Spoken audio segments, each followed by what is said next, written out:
আমি মীর হাসান আপনাদের সকলকে আমন্ত্রণ জানাচ্ছি আমাদের নিয়মিত আয়োজন নিউজ শো নির্বাচিত খবরে। আজ দিনভর যে প্রধান খবর আলোচনার খোরাক জুগিয়েছে, যে খবরগুলো ভীষণ রকম জনগুরুত্বপূর্ণ, তেমন কিছু নির্বাচিত খবর ও খবরের নির্মোহ বিশ্লেষণ নিয়ে আমাদের এই আয়োজন। আর আজ আলোচনার জন্য পুরো সময় জুড়ে আমাদের সাথে স্টুডিওতে আছেন জ্যেষ্ঠ সাংবাদিক কলামিস্ট সোহরাব হাসান, একই সঙ্গে তিনি কবিও বটে। সোহরাব হাসান, আপনাকে অসংখ্য ধন্যবাদ। কেমন আছেন? ভালো আছি বলে আপনার অনুষ্ঠানে এলাম। অসংখ্য ধন্যবাদ, আপনি এই রাতে আমাদেরকে সময় দিয়েছেন। এছাড়াও আমাদের সঙ্গে আছেন জ্যেষ্ঠ সাংবাদিক এবং কলামিস্ট হাসান মামুন। হাসান মামুন, আপনি কেমন আছেন? আছি। অসংখ্য ধন্যবাদ আপনাকেও। এছাড়াও এই আলোচনায় নানান সময় একাধিক অতিথি যোগ দেবেন আমাদের সাথে, জানাবেন মতামত, দেবেন বিশ্লেষণ। আমেরিকার সাথে হওয়া বাণিজ্য চুক্তিতে এমন অনেক শর্ত রয়েছে যা বাংলাদেশের স্বার্থের পরিপন্থী, এমন দাবি করেছে গবেষণা সংস্থা র্যাপিড। আরেক গবেষণা সংস্থা BIIS বলছে, চুক্তির বিষয়ে নীতিগত পরিবর্তনের আগে ব্যবসা বাণিজ্য ও কর্মসংস্থানের ওপর প্রভাব মূল্যায়ন জরুরি। জাতীয় সংসদ নির্বাচনের ঠিক 3 দিন আগে হওয়া আমেরিকার সাথে বাণিজ্য চুক্তির নানামুখী প্রভাবের বিষয়টিকে আজ আমরা আমাদের প্রধান নির্বাচিত খবর হিসেবে নির্বাচন করেছে। আজ আমরা বোঝার চেষ্টা করব, অর্থনৈতিক, সামরিক কিংবা রাজনৈতিক আদৌ কি লাভবান হচ্ছে বাংলাদেশ। এছাড়াও 8 দিন হাসপাতালের সর্বশেষ আপডেট এবং গত 24 ঘন্টায় দেশের বিভিন্ন সীমান্তে বিজিবির 10টি পুশিনের চেষ্টা রুখে দেওয়ার খবরটিও আনতে চাই আলোচনার টেবিলে। তবে শুরুতেই চলুন বাণিজ্য চুক্তির প্রতিবেদনটি দেখে আসি। আমেরিকার সাথে বাংলাদেশের বাণিজ্য চুক্তি স্বাক্ষর হয় গত 9 ফেব্রুয়ারি, জাতীয় সংসদ নির্বাচনের ঠিক 3 দিন আগে। শুরুতে এ নিয়ে কানাঘুষা চললেও ধীরে ধীরে চুক্তির ভয়াবহ শর্তগুলো সামনে আসতে থাকে। চুক্তি অনুযায়ী আমেরিকা কোনো দেশে বাণিজ্য নিষেধাজ্ঞা দিলে তাতে সমর্থন করতে হবে বাংলাদেশকে। পারমাণবিক চুল্লি, জ্বালানি রড বা ইউরেনিয়াম কেনার ক্ষেত্রে আমেরিকার কৌশলগত স্বার্থের হানি হয় এমন কোনো দেশের সাথে লেনদেন করতে পারবে না বাংলাদেশ। এরকম আরও অনেক শর্ত রয়েছে এই চুক্তিতে, যা বাংলাদেশের স্বার্থের পরিপন্থী বলে দাবি করছেন বিশ্লেষকরা। তো দেশ যদি কোনো মুক্ত বাণিজ্য চুক্তি করতে চায় তাহলে কি করতে হবে? কিন্তু আমরা তো জানি যে মার্কিন যুক্তরাষ্ট্র এখন সেই WTOর আইনের খুব একটা তোয়াক্কা করছে না। আমি খালি বলতে চাই, এটা একটা অসম চুক্তি, অনেকগুলো ধারা আছে যেটা আসলে বাংলাদেশের স্বার্থকে আমরা সংরক্ষণ করতে পারি নাই সেই চুক্তিতে। ঢাকা চেম্বারের প্রেসিডেন্ট বলছেন, দেশের স্বার্থে বাণিজ্য চুক্তি করার কথা বলা হলেও অন্তর্বর্তী সরকারের সাথে তারা আলোচনার সময় চেয়েও পাননি। ফলে চুক্তিটি পুনর্বিবেচনার সময় যাতে ব্যবসায়ীদের স্বার্থ বিবেচনা করা হয় সে দাবি জানাচ্ছেন তাসকিন আহমেদ। বাংলাদেশ ও যুক্তরাষ্ট্রের মধ্যে একটা চুক্তির কথা বলছি, আপনি যদি 5টা কন্ডিশন আমাদের ফেভারে চান তাহলে তো 4টা কন্ডিশন ওদের ফেভারেও দিতে হবে। তো এই চুক্তি কিন্তু একটা শেষ না, এটার মধ্যে নেগোসিয়েশনের কিন্তু আরো নেগোসিয়েশন এবং কনসালটেশনের কিন্তু আরো সুযোগ রয়ে গেছে। যদিও এই অর্থনীতিবিদ বলছেন, বাংলাদেশের অন্যতম বড় রপ্তানির বাজার আমেরিকা, তাই যে কোনো নীতিগত পরিবর্তনের আগে দেশের ব্যবসা বাণিজ্য, বিনিয়োগ এবং কর্মসংস্থানের ওপর সম্ভাব্য প্রভাব মূল্যায়ন করা জরুরি। বিষয়টা এমন নয় যে মার্কিন যুক্তরাষ্ট্র আসলে অনেক কিছু জোর করে বাংলাদেশের উপর চাপিয়ে দিয়েছে। মার্কিন যুক্তরাষ্ট্রের আসলে বাণিজ্য চুক্তি এরকম, তখন যার সঙ্গে সে চুক্তি করেছে প্রত্যেকের সঙ্গে কিন্তু এই কয়েকশো হয়তো শেল আছে। হ্যাঁ, তো এই শতাধিক শেলটা আসলে ওই রকম ব্যতিক্রমী কোনো ঘটনা নয়। আমেরিকা বাংলাদেশ থেকে প্রায় $8 বিলিয়ন পণ্য আমদানি করে, বিপরীতে বাংলাদেশ আমদানি করে $2 বিলিয়ন পণ্য। বড় এই বাণিজ্য ঘাটতির কারণে আমেরিকার চাপিয়ে দেওয়া শুল্কের বিপরীতে অন্তর্বর্তী সরকার এই বাণিজ্য চুক্তি করলেও বর্তমান সরকারের তরফ থেকে বলা হচ্ছে চুক্তিটি পর্যালোচনা করা হচ্ছে। শবনাথ স্মৃতি, ওয়ান নিউজ, ঢাকা। আমার প্রতিবেদনটা দেখছিলাম, আমি বরং হাসান মামুনকে দিয়ে আপনার আলোচনা শুরু করতে চাই। আসলে আমরা এই চুক্তির নানামুখী বিষয়গুলো নিয়ে আলোচনা করতে চাইব। নিশ্চয়ই একটা দেশের সাথে একটা দেশের বাণিজ্য চুক্তি হতেই পারে, কিন্তু সেই চুক্তির আসলে কতটা দেশের স্বার্থে হলো নাকি দেশের স্বার্থের বিপরীতে হলো, আমরা আসলে কোনো ধরনের সমস্যার সম্মুখীন হতে যাচ্ছি কিনা সেই দৃষ্টিতে আলোচনাটা করতে চাই রাজনীতির অ্যাসপেক্টে, করতে চাই অর্থনীতির অ্যাসপেক্টে। হাসান মামুন, আপনার কি মনে হয়, মানে এটা কি পুরোটাই অলাভজনক থাকলো? মানে বাংলাদেশ কি কারণে, কেন এরকম একটা চুক্তি করতে যাচ্ছে যেখানে, বা চুক্তি করে ফেললো যেটা নিয়ে আসলে এত বহুমুখী আলোচনা হচ্ছে? বিশেষ করে অর্থনৈতিক দিক থেকে আমরা কি আদৌ কোনো ধরনের লাভের মুখ দেখছি না? না, এভাবে ফ্ল্যাট কথা বোধহয় বলা যাবে না। চুক্তি তো শুধু বাংলাদেশ করেনি, জানা মতে 9টি দেশ চুক্তি করেছে এবং এই চুক্তিগুলোর মধ্যে এক ধরনের সাযুজ্য আছে। যত দূর জানা যায়, কারণ এখানে তো সব কিছু প্রকাশ করা হয়নি, এখনো প্রকাশিত না। যেটুকু জানা যাচ্ছে রিপোর্টে আছে, যেটুকু সামনে এসছে, বিশেষ করে নতুন সরকার দায়িত্ব গ্রহণের পরে, এই সরকার তো সেই চুক্তিতে সামিল হয়নি। যে সরকার আমরা এখন, মানে যে সরকারের অধীনে আমরা আছি, রাইট। তো যে সরকার এই চুক্তি সম্পাদন করেছে, তারা এটা নাও করতে পারতো, এরকম একটা মত, জনপ্রিয় মত আছে। কারণ নির্বাচনের মাত্র 3 দিন আগে এই চুক্তিটা করা হয়, এবং ওই যে আমি বললাম যে 9টি দেশ করেছে, তার মানে অনেক দেশ করেনি। তো যেসব দেশ করেনি তারা কেন করেনি সেটা একটু জানা দরকার। আর যেসব দেশ করেছে এবং আমরাও করেছি, এগুলোর কম্পারেটিভ আলোচনা হওয়া দরকার। চুক্তির মানে চুক্তিকে যারা একেবারে অগ্রহণযোগ্য বলছেন না, তারা কিন্তু বলছেন তারা যে মানে কম্পারেটিভ অ্যানালিসিসটা হওয়া দরকার। আর যারা বলছেন যে এই চুক্তি করার কোনো যৌক্তিকতা ছিল না, তারা বলছেন চুক্তিটা বাতিল করা হোক ইত্যাদি। তো একটা চুক্তি হয়ে গেলে সেটা বাতিল করা একটু কঠিন। আর মার্কিন প্রশাসন, বিশেষ করে ট্রাম্পের প্রশাসনের সঙ্গে চুক্তি করে সেখান থেকে পুরোপুরি সরে আসা, এটা একটু কমপ্লিকেটেড। তো চুক্তিটা রিভিউ করার দাবি জানানো হচ্ছে। রিপোর্টে তো 2টা গবেষণা প্রতিষ্ঠানের বক্তব্য আছে। নিশ্চয়ই। আমি সেলফোনে দেখছিলাম যে সিপিডির ডক্টর মোস্তাফিজুর রহমান, দেশের বিশিষ্ট অর্থনীতিবিদ, উনি বিভিন্ন টকশোতেও বলেছেন, সিপিডির আজকে একটা অনুষ্ঠান হয়েছে, সেখানে উনিও কিন্তু এই দাবিটা করেছেন যে এটা পর্যালোচনা করা দরকার। আমরা কিন্তু জানি যে আমাদের ওপর তো একটা শুল্ক ছিল, এভারেজ হচ্ছে 15%, তো পরে এটা বাড়িয়ে কমিয়ে আরও 19% হয়। রাইট। তারপর এখন আবার কিন্তু আরেকটা ঝুঁকি তৈরি হয়েছে, 60টি দেশ বাংলাদেশ সহ, তাদের ওপর তাদের দেশে বাধ্যতামূলক শ্রম চালু আছে এই অভিযোগে। এই কারণে আরও 10% শুল্ক আরোপের একটা প্রস্তাব এসছে, এটা সিদ্ধান্ত হয়নি এখন। না, যদিও এটা সিপিডি বলছেন যে জোরপূর্বক শ্রমের মাধ্যমে তৈরি পণ্যের উপর অতিরিক্ত 10%, হ্যাঁ। সেটাকে আবার রাজনৈতিক আমাদের কিছু খাতে তো মানে শিশু শ্রম আছে, এটাকে আমেরিকানরা বলছে ফোর্সড লেবার। তো শিশু শ্রম তো আমাদের আইনেও নিষিদ্ধ, কিন্তু আমাদের একটা সামাজিক বাস্তবতা আছে যে শিশুদেরকে অনেক পরিবার কাজ করতে পাঠায়, কিংবা শিশুরা বিদ্যালয় থেকে ঝরে যায়, এটা বাস্তবতা। এই তারেক রহমান সরকার কিন্তু শিশুদের বিদ্যালয়ে ধরে রাখতে একটা কর্মসূচি চালুটা আছে, অন্তর্বর্তী সরকার চালু করেছিল, মিড ডে মিল। তো এটাই সরকার বাড়াবে, আগামী বাজেটে এটা একটা ফিচার হিসেবে আসবে যে এবছরের মধ্যে সব সরকারি প্রাথমিক বিদ্যালয়ে। তো যাই হোক, আমরা তো এই প্রয়াসগুলো নিচ্ছি যাতে শিশুদেরকে বিদ্যালয়ে ধরে রাখা যায়, যাতে তাদের শিক্ষায় মনোযোগ থাকে ইত্যাদি। কারণ পেটে ক্ষুধা নিয়ে তো শিক্ষা গ্রহণ করা যায় না।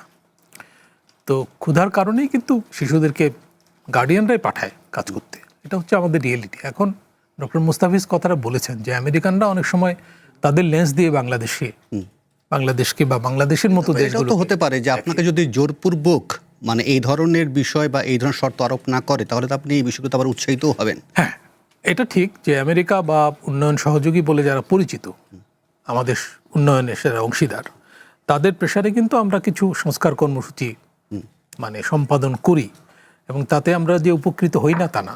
যেমন গার্মেন্টস সেক্টরে বায়ারদের প্রেসারেই কিন্তু বেশ কিছু পরিবর্তন এসছে, এবং গার্মেন্টস সেক্টরে এই যে কমপ্লায়েন্স ইস্যুটার এক ধরনের নিষ্পত্তি কিন্তু হয়েছে। এখন কিন্তু গার্মেন্টসে ওই ধরনের অগ্নিকাণ্ড, ভবন ধসে পড়া, রানা প্লাজা, এই জাতীয় ঘটনা কিন্তু ঘটে না।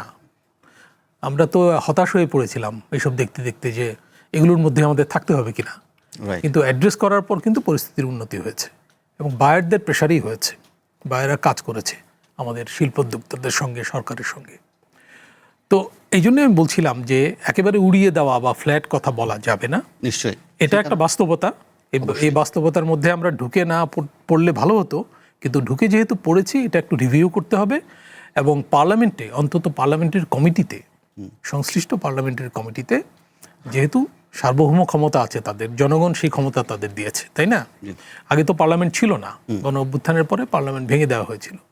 সেই অবস্থায় ইউনূস গভর্নমেন্ট কেন এই চুক্তি করেছিলেন সেটা তাদেরকে জিজ্ঞেস করা উচিত, এবং তাদের যদি স্বচ্ছতা থাকে তাদের উচিত এটা বলা যে কেন তারা 3 দিন আগে মাত্র নির্বাচনের, তারা কি বলতে পারতেন না যে একটা নির্বাচিত সরকার আসছে, আপনারা একটু ওয়েট করেন, তাই না? এটা তো বলতে পারতেন তারা। এই ফাঁকে বরং আমি আলোচনায় যেহেতু সিপিডির প্রসঙ্গটা এলোই, সেন্টার ফর পলিসি ডায়ালগ সিপিডির গবেষণা পরিচালক ডক্টর খন্দকার গোলাম মোয়াজ্জেম, ডক্টর গোলাম মোয়াজ্জেমকে আমরা আমাদের এই আলোচনায় যোগ করে নিই। আশা করি তিনি আমাদের সাথে এই আলোচনায় যোগ দিচ্ছেন।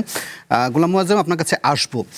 আপনি যদি শুনে থাকেন হাসান মামুনের বিশ্লেষণ, পাশাপাশি আমি একটু সোহরাব হাসানের কাছ থেকেও একটু জানতে চাইবো নিশ্চয়ই, যেহেতু এই চুক্তির বিষয়গুলো যখন সামনে আসছে এটাও তো রাজনৈতিক দিক আছে।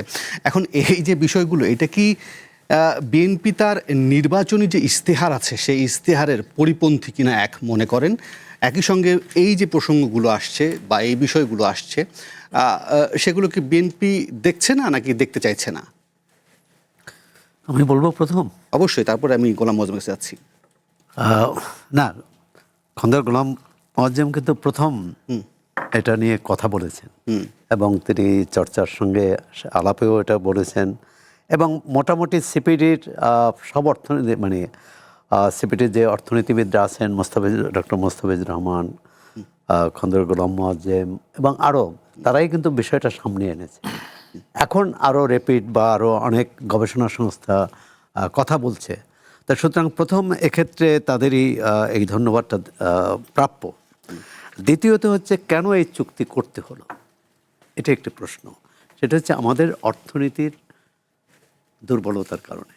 কারণ আমাদের অর্থনীতি হচ্ছে প্রায় একটি পণ্য নির্ভর, তৈরি পোশাক, এবং সেই তৈরি পোশাকের এককভাবে সবচেয়ে বেশি পণ্য যায় যুক্তরাষ্ট্রে। ওকে, তা একটা শঙ্কা থেকেই কিন্তু, ভয় থেকে কিন্তু এই চুক্তিটা করা হয়েছে। প্রথমেই স্বীকার করতে হবে এই চুক্তিটা অসম, বৈষম্যমূলক এবং এক ধরনের অধীনতামূলকও। যে বাংলাদেশ, যুক্তরাষ্ট্র যা যা চেয়েছে সেটা বাংলাদেশ দিয়েছে, এখন অন্য আর কি কোন দেশ দিয়েছে কোন দেশ দেয়নি, এই তুলনাটা করা ঠিক হবে না।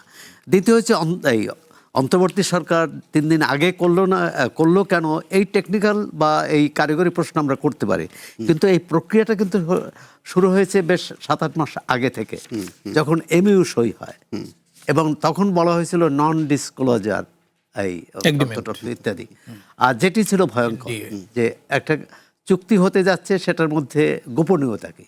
এখন দেখা গেল 9 ফেব্রুয়ারি যে চুক্তি চূড়ান্ত হলো, সেখানে বাংলাদেশকে এক ধরনের সব কিছু মেনে আসতে হলো। ওকে, আরেকটি বিষয়, এখানে অন্তর্বর্তী সরকার বা বিএনপি সরকারের পার্থক্যটা খুব বেশি নয়, নির্বাচিত বা অনির্বাচিত সরকার। কারণ অন্তর্বর্তী সরকার তৎকালীন তখনকার জাতীয় নিরাপত্তা উপদেষ্টা, যিনি এই চুক্তির বিষয়ে একজন উদ্যোক্তা, তিনি এখন বাংলাদেশের পররাষ্ট্রমন্ত্রী। সুতরাং তিনি এটি বলার সুযোগ নাই যে বিএনপি জানতো না, এবং এমনকি তিনি এও বলেছেন যে অন্তর্বর্তী সরকার চুক্তিটা করেছে সত্য, কিন্তু সব রাজনৈতিক দলগুলোর সাথে কথা বলেছেন, তাদের সম্মতি নিয়েছেন। বিএনপির পক্ষ থেকে কিন্তু এর প্রতিবাদ করা হয়নি। জামাত ইসলাম মৃদু প্রতিবাদ করেছে, কিন্তু সুনির্দিষ্টভাবে কিছু বলেনি, এবং এনসিপিতে কোনো কথা বলেনি।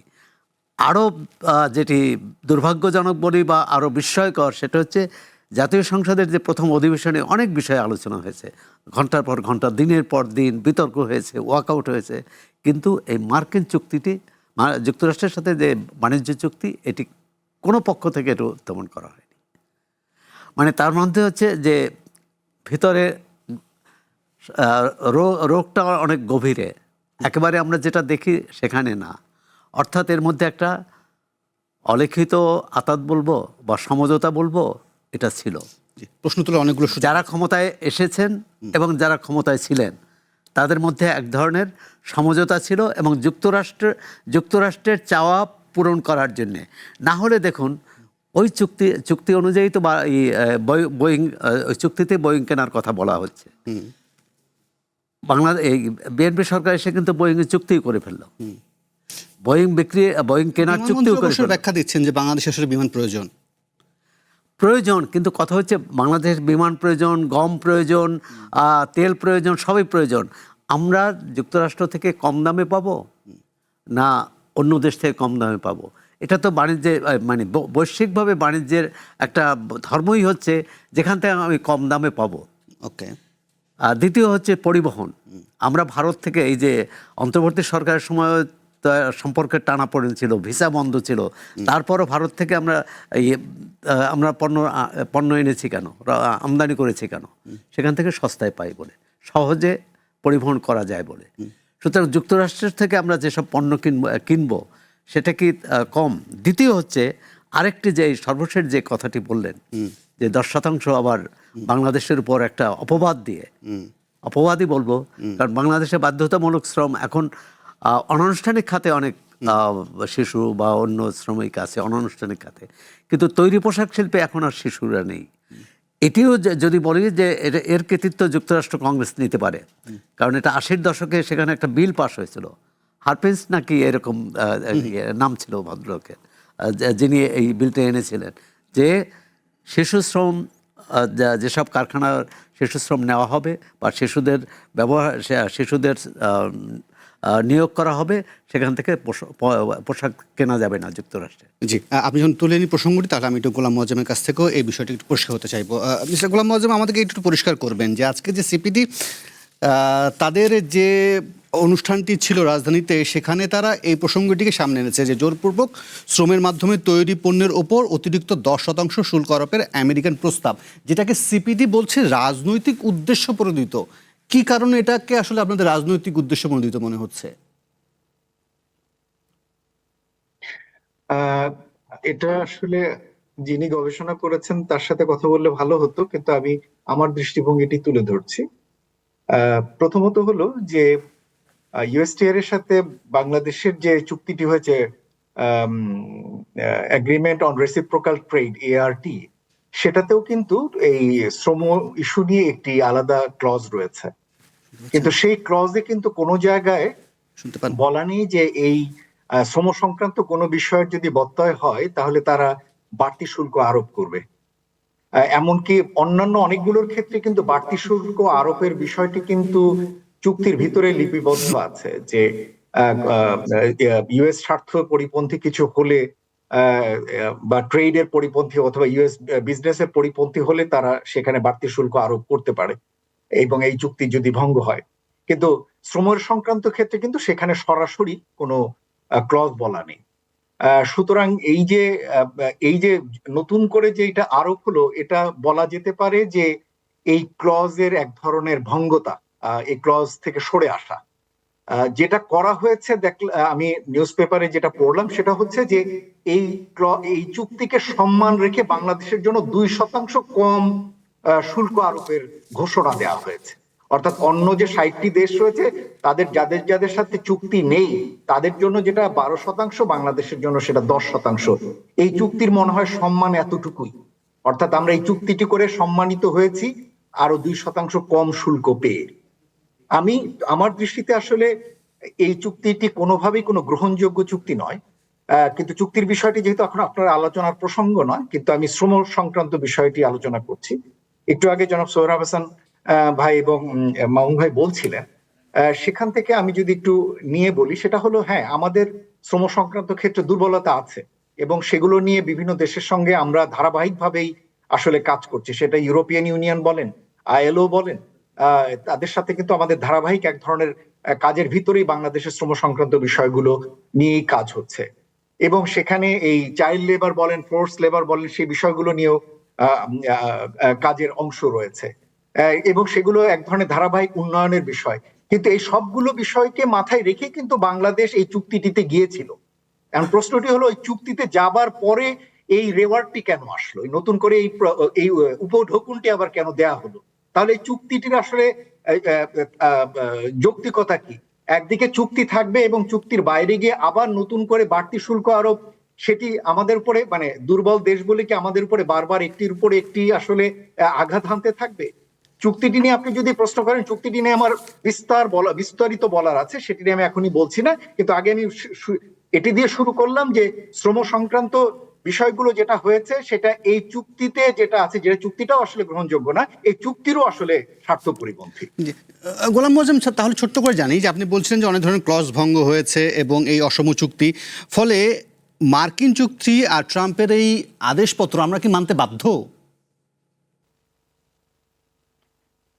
এই জায়গাটির ক্ষেত্রে প্রথমত হচ্ছে যে চুক্তিটি যেভাবে স্বাক্ষরিত হয়েছে তাতে দুটো ক্লজ সবার শেষে রয়েছে। একটি হলো টার্মিনেশন ক্লজ এবং আরেকটি হলো এন্ট্রি ইনটু ফোর্স। এই দুটো ক্লজ সবার শেষে বলা আছে। এন্ট্রি ইনটু ফোর্সটি বলা হয়েছে যে এই চুক্তিটি বাস্তবায়ন করার জন্য আইনগত এবং নীতিগত যে সমস্ত অ্যামেন্ডমেন্ট করতে হবে, সংশ্লিষ্ট দেশগুলো সেই আইন এবং নীতি অ্যামেন্ডমেন্ট গুলো করার পরেই কেবলমাত্র উভয় দেশ সেটি উভয় দেশকে জানাবে এবং তারপরেই এটা ইনফোর্সেবল ধরা হবে। সেই হিসাবে এটা কিন্তু এখনো ইনফোর্সেবল না, কিন্তু চুক্তির ক্লজকে মাথায় রেখে বিভিন্ন রকমের লেনদেন হচ্ছে, সেটা হচ্ছে, কিন্তু আইনগতভাবে এই চুক্তিটি কিন্তু এখনো কিন্তু ইনফোর্সেবল কোনো চুক্তি না, কারণ উভয় দেশের ভিতরে এখনো তাদের যে সমস্ত অ্যামেন্ডমেন্ট করে জানানোর কথা সেটি এখনো করেনি। এটা হচ্ছে একটি দিক। আরেকটি হচ্ছে উভয় পক্ষকে জানিয়ে 60 দিনের নোটিশ দিয়ে এখান থেকে বেরিয়ে আসতে পারে। সুতরাং সেই ধরনের জায়গা যদি বিবেচনা করি তাহলে চুক্তিটি যেহেতু এখনো ইনফোর্সেবল না, সুতরাং আমাদের এই চুক্তিটি নিয়ে ভাবার এবং এই চুক্তিটি থেকে সরে আসার যথেষ্ট সুযোগ আছে। জি, অসংখ্য ধন্যবাদ। আমার একটা বিরতির সময় হচ্ছে, আমি বিরতির পর ফিরে এসে হাসান মামুন আপনার কাছে জানার চেষ্টা করব, যেটি বলছিলেন গোলাম মোয়াজ্জেম, যে আসলে আমাদের এখান থেকে বেরিয়ে আসার যথেষ্ট সুযোগ রয়েছে, যেখানে আমেরিকার ফেডারেল আদালত এবং তাদের সুপ্রিম কোর্ট ট্রাম্পের এই শুল্ক নীতিকে অবৈধ ঘোষণা করেছে। তাহলে আমাদের আসলে এটা মানতে আসলে এত মানে সমস্যা কোন জায়গায় আছে, নিশ্চয়ই আমি সেটা বিশ্লেষণ করবো। পাশাপাশি আরেকটা প্রসঙ্গ আনতে চাইব এই আলোচনায়। যুক্তরাষ্ট্র যে সামরিক সরঞ্জাম কেনার বিষয়, আমরা সবসময় কয়েকটা বিষয়কে সামনে নিয়ে আসি, অর্থনৈতিক, রাজনৈতিক, ডিজিটাল এবং আমাদের পোশাক শিল্প, কিন্তু সামরিকের যে বিষয়টি আছে সেটা একটু আলোচনা আনার দরকার, কেননা কিন্তু এই বিষয়টাকে কি আমরা কি একমুখীর দিকে যাচ্ছি কিনা সেই প্রসঙ্গটি আলোচনা আনবো। তবে তার আগে নেব ছোট একটা বিরতি, ফিরছি একটু পর।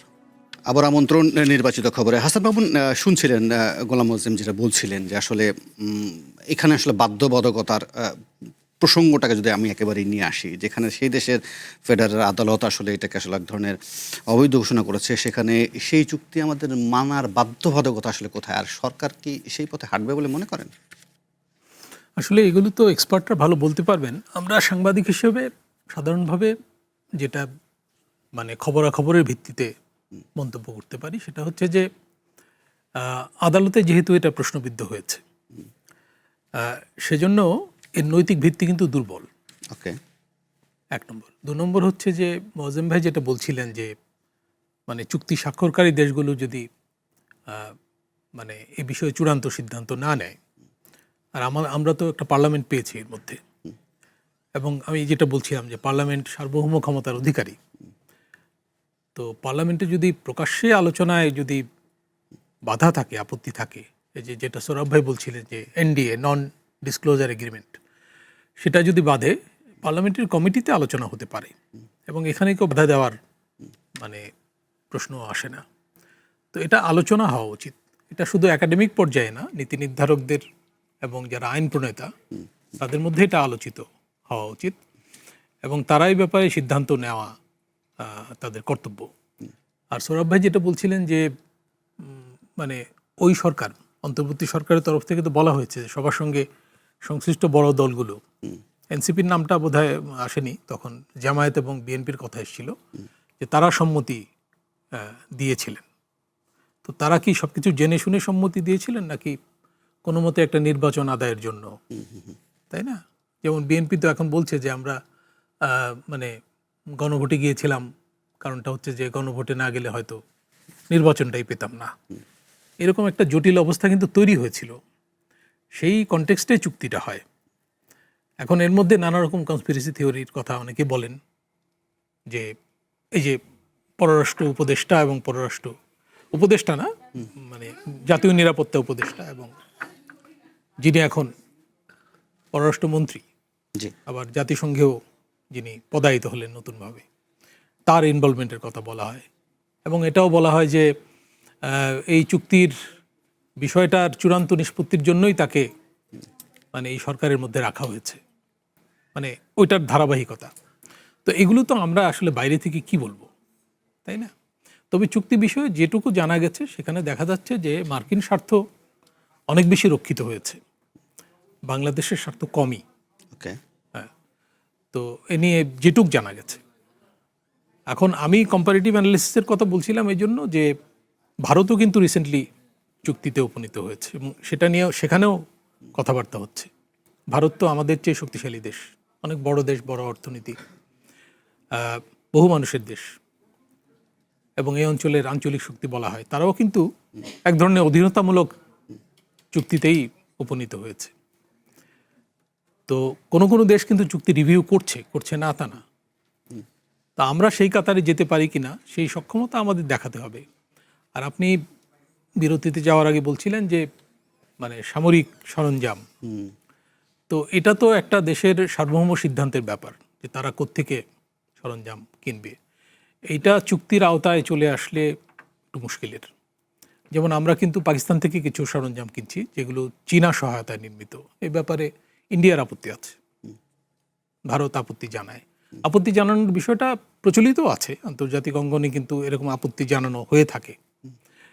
তো আমরা এখন কোত্থেকে কিনবো, কি করব, এমনকি আমরা বোয়িং কিনবো নাকি এয়ারবাস কিনবো, এগুলো তো আমাদের স্বাধীন সিদ্ধান্তের অন্তর্ভুক্ত হওয়া উচিত।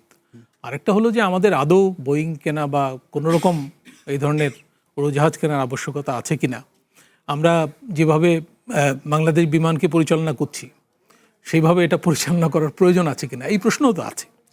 সুতরাং এই চুক্তির মাধ্যমে আমরা যদি একটা লোকসানি এবং অপচয়মূলক সংস্থাকে পুষতে থাকি জাতীয় পতাকা বহনের নামে, অনেক দেশের কিন্তু জাতীয় পতাকাবাহী প্রতিষ্ঠান নাই এবং তাতে তার সার্বভৌমত্বের কোনো ক্ষতি হচ্ছে না।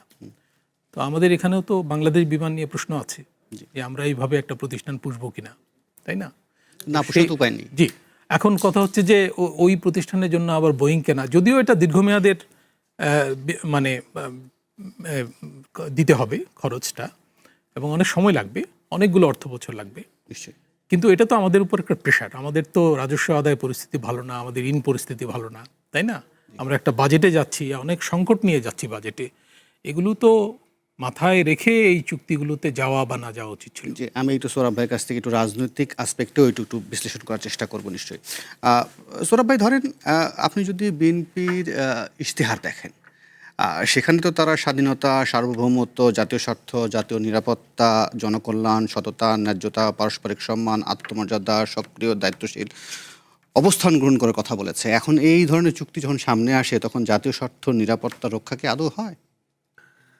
আপনি যে কথাগুলো বললেন, যে বিশেষণগুলো, এটি কোন রাজনৈতিক দল এই প্রতিশ্রুতি দেয়নি? অবশ্যই যারা ক্ষমতা এসেছে এবং আসেনি, এমনকি যারা নির্বাচনের সুযোগ পায়নি, সবারই এসব আপ্তবাক্য উচ্চারণ করা হয় নির্বাচনের আগে। কতটা এখন জাতীয় স্বার্থ, এটাও কিন্তু এক একজন এক এক বলবে যে এই চুক্তি না করলে আমাদের তৈরি পোশাক খাত ধ্বংস হয়ে যেত। তৈরি পোশাক খাত ধ্বংস হওয়া মানে হচ্ছে আমাদের রপ্তানি ধ্বংস হওয়া। এই যুক্তি দিচ্ছেন। কথা হচ্ছে যে আমি যে কথাটি বলছিলাম যে এরকম একটা চুক্তি করার আগে রাজনৈতিক পরিসরে আলোচনা হওয়া উচিত ছিল, নাগরিক পরিসরে, একাডেমিক পরিসরে আলোচনা হওয়া উচিত ছিল, ব্যাখ্যা বিশ্লেষণ করা উচিত ছিল যে এটা আমরা কতটা ক্ষতিগ্রস্ত হব, কতটা লাভবান হব। প্রথমত হচ্ছে সক্ষমতার বিষয়। আমরা যুক্তরাষ্ট্র কেন, প্রতিবেশী দেশ, এমনকি ভারত, শ্রীলঙ্কা, নেপালের সাথে, শ্রীলঙ্কা, পাকিস্তানের সাথেও আমরা প্রতিযোগিতা পারিনি অনেক ক্ষেত্রে, ব্যবসা বাণিজ্যের ক্ষেত্রে। সুতরাং আমাদের প্রথম দুর্বলতার স্বীকার করে নিতে হবে। আমাদের সামর্থ্যের যে ঘাটতি আছে প্রচণ্ড, সেটা স্বীকার করতে হবে। এবং স্বাধীনতার 55 বছর পরেও আমরা এই ঘাটতি থেকে বেরিয়ে আসতে পারিনি। আমাদের অর্থনীতির প্রধান শক্তি হচ্ছে এখন তৈরি পোশাক, যার একটা বড় অংশ আবার কাঁচামাল, যন্ত্রপাতির জন্য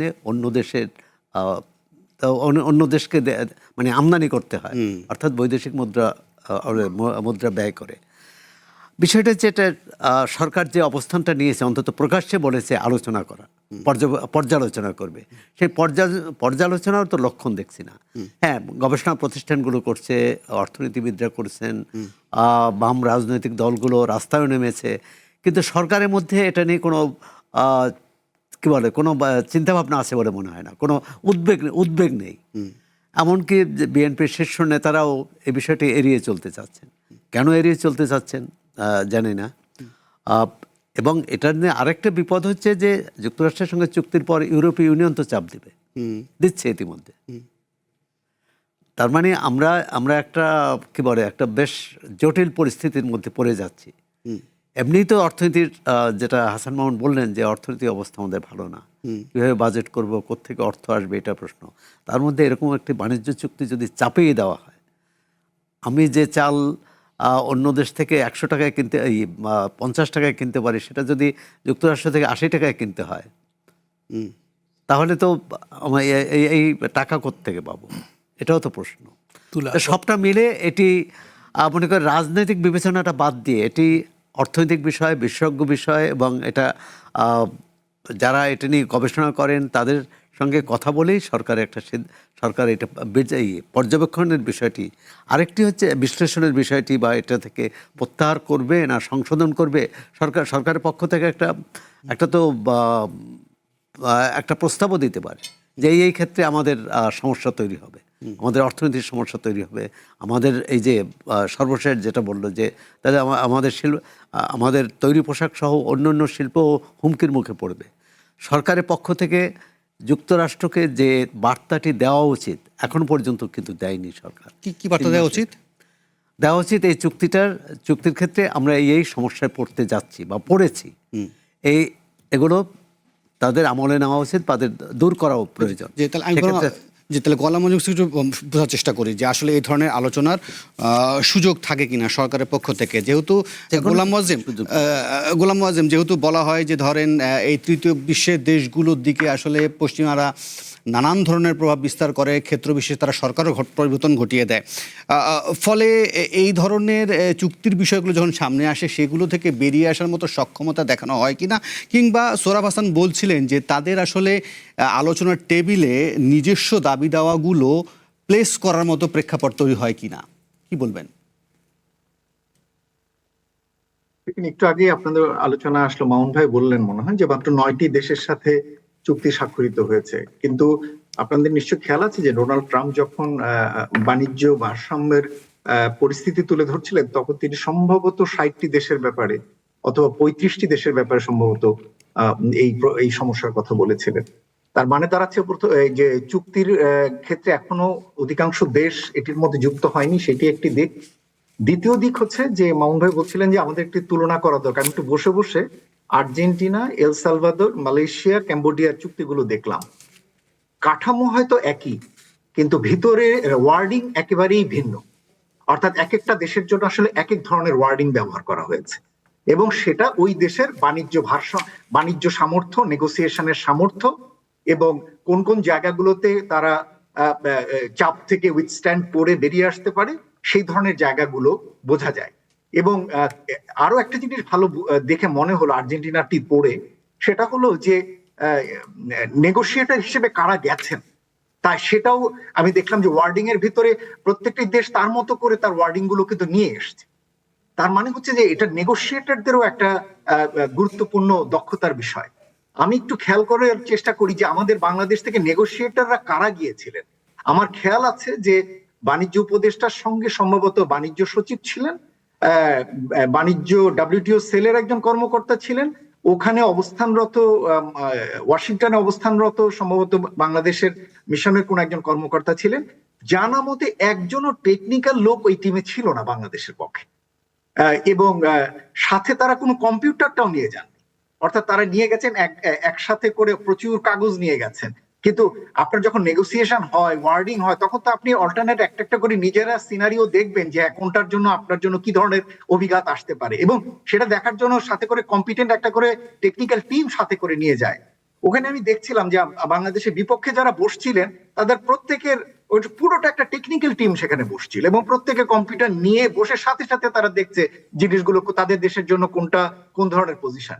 সুতরাং এটাকে শুধুমাত্র অন্যদের দুর্বল, আমরা দুর্বল এবং সে কারণে আমাদের উপর চাপিয়ে দিচ্ছে, ওটা বলার আগে আমাদের নিজেদের দিকেও তো আসলে তাকানো দরকার যে আমরা আমাদের পূর্ণ সামর্থ্য নিয়ে গিয়েছিলাম কিনা। অথবা আসলেও আমরা নেগোশিয়েট করতে গিয়েছিলাম কিনা, এবং অথবা আসলেও আমরা আসলে চাই কিনা যে হ্যাঁ এটা আসলে একটা চুক্তি হোক যেটা আমাদের জন্য কাজে লাগতে পারে। তা না, মনে হয়েছে যে না, একটা চুক্তি করার বাধ্যবাধকতা আছে এবং সেই জন্য কোন রকম একটি চুক্তি শেষ করা দরকার, সেটি এখানে। দেখুন, এই চুক্তিটির ক্ষেত্রে সূত্রপাত হয়েছিল হলো মার্কিন যুক্তরাষ্ট্রের সাথে বাণিজ্য ভারসাম্য কমিয়ে আনার অজুহাত দিয়ে, কিন্তু আপনি পুরো চুক্তিটি পড়ে দেখবেন এই চুক্তিটি পুরোপুরি একটি কৌশলগত চুক্তি, এবং এই মার্কিন যুক্তরাষ্ট্রের দৃষ্টিভঙ্গিতে এটি একটি কৌশলগত চুক্তি। এবং মার্কিন যুক্তরাষ্ট্র সারা বিশ্বব্যাপী যে সমস্ত বড় বড় বাণিজ্য প্রতিদ্বন্দ্বী মার্কিন যুক্তরাষ্ট্রের কৌশলগত প্রতিদ্বন্দ্বী, তাদের সঙ্গে মার্কিন যুক্তরাষ্ট্রের সম্পর্কটি, বাণিজ্য সম্পর্কটি কিভাবে সে ঠিক করবে, সে ফিক্স করার জন্য অন্য দেশগুলোর বাণিজ্যকে এখানে অনেক ক্ষেত্রে নিয়ে আসা হয়েছে। সুতরাং এই যে বিষয়টা, এটা যদি আমরা অনুধাবন না করে আমরা যদি just one to one simply ওখানে যাই, তাহলে আসলে আমাদের জন্য রেজাল্ট পাওয়া কখনোই আসলে সম্ভব না। সুতরাং এটা তৃতীয় বিশ্বের দেশ হোক বা না হোক, আমরা যে আসলে বাণিজ্য নেগোসিয়েশনে দুর্বল, সেটাও কিন্তু এখান থেকে বেরিয়ে এসছে। তবে আমার কাছে মনে হয়েছে যে হ্যাঁ, এই দুই তরফা সেখানে আলাপ আলোচনা করে কিছুটা হয়তো আমাদের বাণিজ্য মন্ত্রণালয়ের লোকজন হয়তো কিছুটা শিখেছেন যে হ্যাঁ, বাণিজ্য নেগোসিয়েশন কতটা টাফ হতে পারে। কিন্তু আমার মনে হয় যে এই চুক্তিটির ভিতরে বাংলাদেশের প্রাপ্যতার কিছু নেই একেবারেই। এমনকি যে একটি ছোট্ট একটা উদাহরণ দিলে আপনি বুঝতে পারবেন। বলা হয়েছে মার্কিন যুক্তরাষ্ট্র, বাংলাদেশ মার্কিন যুক্তরাষ্ট্রের পণ্যের উপরে আগামী 5 থেকে 10 বছরের ভিতরে সমস্ত শুল্ক তুলে নেবে। আর বাংলাদেশ ওখানে অঙ্গীকার করেছে যদি এই চুক্তির কোনো ধারা যদি না মানে, তাহলে নর্মাল যে MFN ট্যারিফ আছে তার উপরে আরো সে 19% বা 18% আরো ট্যারিফ দেওয়ার জন্য বাংলাদেশ প্রস্তুত আছে। একটি LDC স্বল্পোন্নত দেশ, যে কিনা উন্নত দেশে তার বাজার সুবিধা পাওয়ার কথা, তা না হয়ে সে উন্নত দেশকে তার দেশে বাজার সুবিধা দিচ্ছে, আর সে নিজে আগ বাড়িয়ে উন্নত দেশে আরো বেশি শুল্ক কিভাবে নেওয়া যায় সেটি চুক্তি করছে। এটা তো কোনো চুক্তি হতে পারে না। অসংখ্য ধন্যবাদ গোলাম মোয়াজ্জেম, আপনি আমাদেরকে সময় দিয়েছিলেন এই রাতে আপনার মূল্যবান মন্তব্যের জন্য। আর এরই সাথে আমরা একটা সময় হলো বিরতি নেবার। নিশ্চয়ই গোলাম মোয়াজ্জেমের কথা অনেক কিছু স্পষ্ট হলো আসলে, যে এক ধরনের কৌশলগত অবস্থান আমেরিকার, সেটার কাছে আসলে কতটুকু জয় পরাজয় সেটা সময় বলবে। পাশাপাশি এটাও নিশ্চয়ই সামনে এলো যে চুক্তির টেবিলে আসলে আমাদের সক্ষমতা দক্ষতা আসলে কোন পর্যায়ে আছে। এরপরে আসলে আমি প্রসঙ্গটা আনতে চাই যে দেশের বিভিন্ন সীমান্তে অন্তত গত 24 ঘন্টায় 10টির মতো পুশিনের ঘটনা ঘটেছে, যেগুলো আমাদের বিজিবি ঠিকিয়ে দিয়েছে। আমি সেই প্রসঙ্গটি এরপর বিরতির পর আলোচনার টেবিলে আনতে চাই। নেব ছোট একটা বিরতি। আবারও আমন্ত্রণ নির্বাচিত খবরে, যে খবরটিকে এবার আলোচনা নিয়ে আসতে চাই, সেটাতে বলা হচ্ছে যে বাংলাদেশের অন্তত 10টি জায়গায় পুশিনের ঘটনা ঘটেছে, যেগুলো বিজিবি সফলভাবে রুখে দিয়েছে। গত 24 ঘন্টায় এমন ঘটনা ঘটেছে। আমরা বরং সকাল থেকেই চাঁপাইনবাবগঞ্জের পরিস্থিতি জানছিলাম। চাঁপাইনবাবগঞ্জের প্রতিনিধি আমাদের সহকর্মী তারেক রহমান, তাকে বরং আমরা এই আলোচনায় যোগ করে নিই, ফলে তার কাছ থেকে আমরা কিছু তথ্য জানতে পারবো। তারেক রহমান আমাদের সাথে কিছুক্ষণের মধ্যেই আমাদের সাথে যোগ দেবেন। তার কাছ থেকে আমরা জানতে চাইবো বিশেষ করে চাঁপাইনবাবগঞ্জ সীমান্তের পরিস্থিতি, বাস্তবতা, সেখানে কি চলছে। কিন্তু হঠাৎ করে নাকি এটা কি নিয়মিতই বলা যায়, নাকি হঠাৎ করে এটা আমাদের সামনে আসলে পশ্চিমবঙ্গের পরপরই এই ঘটনাটা আমাদের সামনে এলো? এটা ভারতের অভ্যন্তরীণ রাজনীতির যে রসায়ন, যে টানাপোড়েন, তার একটা উপাদান হিসেবে ব্যবহার করা হচ্ছে। সেটি পশ্চিমবঙ্গের নির্বাচনের আগে, আসামের নির্বাচনের আগে বিজেপির অবস্থানটা হলো যে বাংলাদেশ থেকে সেখানে অনুপ্রবেশ ঘটছে, এবং মমতা ব্যানার্জির দল মানে তৃণমূল সেটাকে প্রশ্রয় দিচ্ছে, তাদেরকে ভোট ব্যাংক হিসেবে ব্যবহার করা হচ্ছে।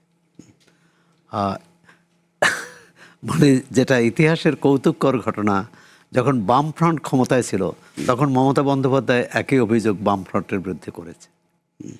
এর অর্থ না যে এই সীমান্তে যে সমস্যা আছে সেটা এড়িয়ে যেতে হবে বা সেটা অস্বীকার করা যাবে। সমস্যাটা কিভাবে সমাধান করা, যে কোনো কারণে। আমরা তো প্রায় দেখি এই মাছ ধরা মৌসুমে সাগরে বাংলাদেশের জেলেরা সীমান্ত মানে যে সাগরের যে সীমানা ওপারে চলে যায় এবং সেখানকার কোস্টগার্ড আটক করে, পরে দুই পক্ষের আলাপ আলোচনার মধ্য দিয়ে কিন্তু ফেরত দেয়। আবার ভারতীয় জেলেরা বাংলাদেশের জলসীমায় আটকা পড়ে, তাদেরকে কিন্তু আলাপ আলোচনার মাধ্যমে ফেরত দেওয়া হয়। তার স্থল সীমান্তেও সেরকমই হওয়া উচিত, যদি এবং সেটা তথ্য প্রমাণের ভিত্তিতে। নিশ্চয়ই তারা কাউকে দাবি করলো যে, এর মধ্যে তো আমরা টেলিভিশনে দেখলাম যে বিবিসির খবরেও দেখলাম যে তার জন্ম ওখানে, জন্ম এখানে, তাকে বাংলাদেশ হিসেবে কি করে চিহ্নিত করে? জন্মসূত্রেই তো নাগরিক। সেখানকার তা জন্মসূত্রে যদি নরেন্দ্র মোদী ওই দেশে ভারতের নাগরিক হতে পারেন, শুভেন্দু অধিকারী যদি নাগরিক হতে পারেন, জন্মসূত্রে একজন মুসলমান যদি ওই দেশে জন্ম নিয়ে থাকেন, তিনি কেন ভারতের নাগরিক হবেন না? এটা হচ্ছে যুক্তির কথা, তর্কের কথা। আর হচ্ছে সে সমস্যাটি দুই দেশের রাজনৈতিক পর্যায়ে, কূটনৈতিক পর্যায়ে এটি সমাধান করতে হবে আলোচনার মধ্যে দিয়ে। বাংলাদেশ ভারত বন্দি বিনিময় আছে, ধরে নিলাম যারা সীমান্তে কাগজপত্র ছাড়া গিয়েছেন, তাদের কাগজপত্র নাই, এরকম চিহ্নিত যদি তারা করতে পারে, তারা বাংলাদেশের সাথে আলোচনা করবে। সেখানে মিশন আছে, কলকাতা মিশন আছে, আর দিল্লিতে মিশন আছে, মুম্বাইয়ে মিশন আছে। কিন্তু সেটা না করে এরকম একটা ভীতিকর পরিস্থিতি তৈরি করা, এক হচ্ছে যে বাংলাদেশকে একটা শিক্ষা দেওয়ার, হঠাৎ করে বাংলাদেশে কেন শিক্ষা দেবে? এটা হচ্ছে যে এতদিন যে অস্বীকার করা হয়েছে যে বাংলাদেশ থেকে কেউ যায় না, তারা এটা প্রমাণ করতে চায় যে বাংলাদেশ থেকে অনেক বাংলাদেশি লোক যায়। এখানে আরেকটি বিষয়, যারা অমুসলিম অর্থাৎ হিন্দু ধর্মাবলম্বী বা হিন্দুই প্রধানত, আমাদের এখানে যারা সংখ্যালঘু, এই সংখ্যালঘু সম্প্রদায়ের কেউ গেলে কিন্তু তার ক্ষেত্রে তারা প্রশ্ন করেন না, এবং তারা বলছে 24 সাল পর্যন্ত, 2024 পর্যন্ত তারা আবার একটা যুক্তি দেখাচ্ছে যে এখানে নিপীড়নের কারণে, মানে রাষ্ট্রীয় নিপীড়নের কারণে যদি ভারতে কেউ আশ্রয় নেয়, সেটা তারা আশ্রয় দিতে বাধ্য, মানে দিবে, এবং তারা আইনি 24 আগ পর্যন্ত যারা গিয়েছে তাদেরকে এক ধরনের বৈধতা বা থাকার এক ধরনের পারমিশন দেওয়া হয়েছে। হ্যাঁ, কিন্তু সেটা হচ্ছে অমুসলিম। কিন্তু মুসলমান হলে তাদের সেটা আটকানো হবে।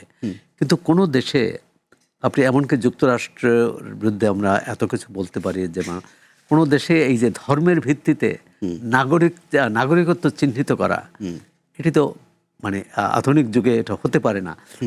আরেকটা বলি যে 47-এর দেশটা ভাগ হলো ধর্মের ভিত্তিতে।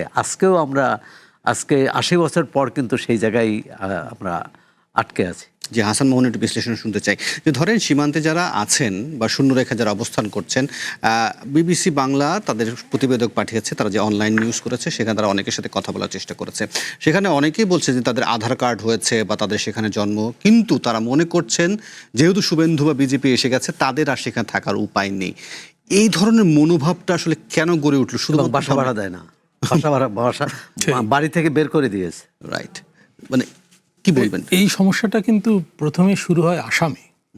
আসামে তো যে এনআরসির অধীনে প্রায় বোধহয় 20 লাখ হবে, 19-20 লাখ লোককে চিহ্নিত করা হয়েছে যে তারা বাংলাদেশি, এইভাবে ব্র্যান্ড করা হয়েছে, দাগিয়ে দেওয়া হয়েছে তাদেরকে। আচ্ছা, আসামে কিন্তু ওই কনসেন্ট্রেশন ক্যাম্প গড়ে তোলা হচ্ছে, এই ধরনের খবরও পাওয়া যাচ্ছে, মানে একটা ফেসিবাদী কৌশল বলা যায়। আচ্ছা, তা এখন তো বিজেপি মানে পশ্চিমবঙ্গ জয় করেছে, তারা দীর্ঘদিন ধরে চাইছিল এবং আক্ষেপ ছিল যে পশ্চিমবঙ্গ কেন দখল হচ্ছে না, তো এবার নির্বাচনের মাধ্যমে সেটা হলো। তো এই নির্বাচনটা কিন্তু একটু প্রশ্নবিদ্ধই হয়েছে, এখানে নির্বাচন কমিশন এবং অন্যান্য প্রতিষ্ঠানের, এমনকি আইনশৃঙ্খলা বাহিনীর ভূমিকাও প্রশ্নবিদ্ধ হয়েছে। আর এই নির্বাচনের আগেও ওই যে ভোটার তালিকা যাচাই বাছাইয়ের নামে অনেকে কিন্তু তালিকা থেকে বাদ দেওয়া হয়েছে। তো এই জন্য মনে করা হচ্ছে যে হিন্দুত্ববাদী বিজেপির একটা গ্র্যান্ড ডিজাইন আছে পুশ ইন করার। বাংলাদেশের তো দীর্ঘ সীমান্ত, বোধহয় 5ম বৃহত্তম সীমান্ত সারা পৃথিবীতে, 4000 কিলোমিটার বেশি সীমান্ত, স্থল সীমান্ত, জল সীমান্তও আছে। তো জলভাগে সৌরভ ভাই যেটা বললেন, তো আকসার এইসব ঘটনা ঘটছে, তাই না? ওদের লোকজন চলে আসে, না বুঝেও চলে আসে, আমরা ওদের ফেরত পাঠাই ইত্যাদি। আচ্ছা, তো সীমান্ত হত্যার ঘটনা তো এই সরকারের আমলেও ঘটছে, বেশ কিছু ঘটনা, বোধহয় 8-10টা ঘটনা ঘটেছে এর মধ্যে। আচ্ছা, সীমান্ত হত্যা তো একতরফাভাবে হয়, আমরা তো হত্যা করি না। এখন তাদের তরফ থেকে বলা হয় যে তারা আসে না, আমরা যাই। তো আমরা হয়তো একটু বেশি যাই, কোনো সন্দেহ নাই, এবং অবৈধভাবে অনুপ্রবেশ আছে, একেবারে তো উড়িয়ে দেওয়া যাবে না, এবং হিস্টোরিক্যালি আছে। আমরা তো একত্রেই ছিলাম একটা সময় পর্যন্ত।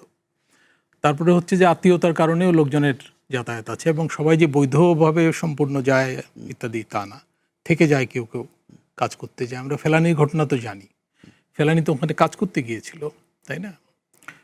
এখন তাকে হত্যা করাটা আমরা নিন্দা করি এবং আমরা তো এটাকে প্রতীক বানিয়েছি। ফেলানি সড়কও আছে ঢাকায়, রাজধানীতে। তো ফেলানির ঘটনা আমরা ভুলবো না, সেটা নিয়ে পশ্চিমবঙ্গেও মানবতাবাদী যারা, তারা কিন্তু কবি সুমনের গান আছে আমরা জানি। তো এখন এই যে সীমান্ত, এই সীমান্তটা তো অন্যতম ঝুঁকিপূর্ণ সীমান্ত সারা পৃথিবীতে। বলা হয় যে সবচেয়ে বেশি সহিংসতা এই সীমান্তে হয়। এখন নতুন সহিংসতার আয়োজন হচ্ছে কিনা এটা একটু দেখার বিষয়। সেক্ষেত্রে আমাদের বাংলাদেশের বিজিবির অবস্থানটা কিরকম হবে? নিঃসন্দেহে এগুলো তো মানবিক বিষয়। সেই মানুষগুলোর মধ্যে অনেকগুলো এখন পর্যন্ত যে তথ্য পাই আমরা, বিজিবি একটু কঠোর অবস্থানে যাচ্ছে মনে হয়। শূন্য রেখায় একটা ঘটনা তো দেখা গেল যে তারা ফেরত নিয়ে গেছে শূন্য রেখায়। এখন এটা একটা মানবিক সমস্যা। এখন বাংলাদেশ ভারত যদি দুপক্ষ বসে এটা সমাধান না করতে পারে, এখানে কি আন্তর্জাতিক হস্তক্ষেপ লাগবে কিনা সেটাও তো একটা প্রশ্ন। কারণ এটার কি নিষ্পত্তি হবে, তাই না? আবার এটি কিন্তু প্রথম না। হ্যাঁ, 1993 সালেও কিন্তু এই পুশব্যাক পুশিন, তাদের ভাষায় পুশিন, আমাদের এখানে পুশব্যাক। হ্যাঁ, এটা চলেছিল। পরবর্তীকালে ভারতের সম্ভবত নিরাপত্তা উপদেষ্টা এসেছিলেন, জাতীয় নিরাপত্তা উপদেষ্টা, এবং একটা রাজনৈতিকভাবে সমাধান হয়েছে। এখন বাংলাদেশ ভারতের তো সম্পর্ক উন্নয়নের সঙ্গে এই প্রশ্নটা জড়িত আছে।